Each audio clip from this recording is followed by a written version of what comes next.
আজকে বড় বড় কথা বলে টিভির পর্দায় বসে। কি করেছিল? 34 বছর যখন ছিল, নাপিত বয়কট, ধোপা boycott, school boycott, college boycott, মানুষের মুন্ডু নিয়ে খেলা, কৃষি জমি দখল করা, কত কি করেছে। আজকে তো মানুষ কত ভাতা পাচ্ছেন। একটা পরিবার কত পায়? একটা পরিবারে হয়তো 3-4 জনও পায়। আজকেই এখান থেকে প্রায় ক্যাম্প থেকে 20,000 মানুষকে সরকারি পরিষেবা তুলে দেওয়া হলো। স্টেজে তো সবাইকে ডাকা সম্ভব নয়, তাই 20,000 মানুষকে পরিষেবা আজও আমি তুলে দিলাম। কি জয়নগরের মোয়া খাওয়াবেন তো? আর আপনাদের গুড় গাছের খেজুর গুড় খাওয়াবেন তো? বাইরে থেকে অতিথিরা যখন আসবে অন্য কিছু গিফট দেবেন না, একটা করে জয়নগরের মোয়ার প্যাকেট গিফট দেবেন, তাহলে ব্যবসাটা বাড়বে।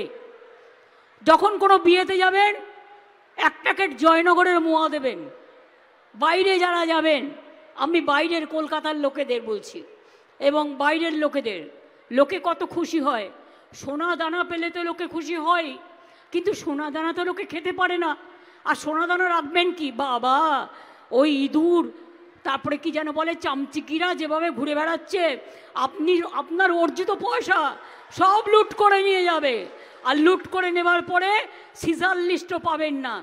আমি আমার চিফ সেক্রেটারিকে জিজ্ঞেস করব যে রামপুরহাটে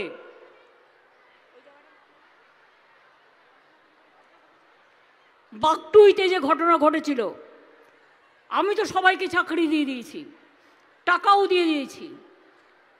যে সিবিআইয়ের এখতিয়ারে ছিল সে খুন হয়ে গেছে তাদের আন্ডারে।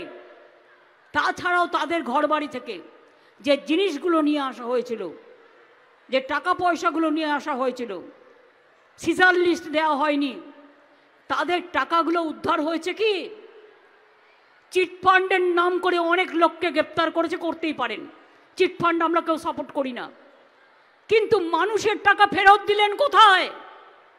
12 সালে আমরাই প্রথম গ্রেপ্তার করেছিলাম সারদার মালিককে, সেই কাশ্মীরের বাতালিক থেকে। আজকে বলুন, আমরা তো অনেক 200 কোটি টাকা ফেরত দিয়েছিলাম গরিব মানুষকে,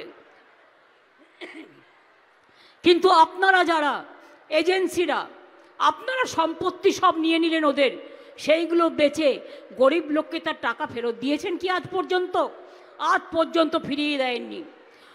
চিটফান্ডকে নিয়ে এসেছিল কারা? সিপিএম দল। সিপিএম দলের একটা কেউ গ্রেপ্তার হয়েছে? হয়নি। সব ব্যাপারে তৃণমূল, গরুও তৃণমূল, কয়লাও তৃণমূল, ময়লাও তৃণমূল, গাছের ঘাসও তৃণমূল। What is this?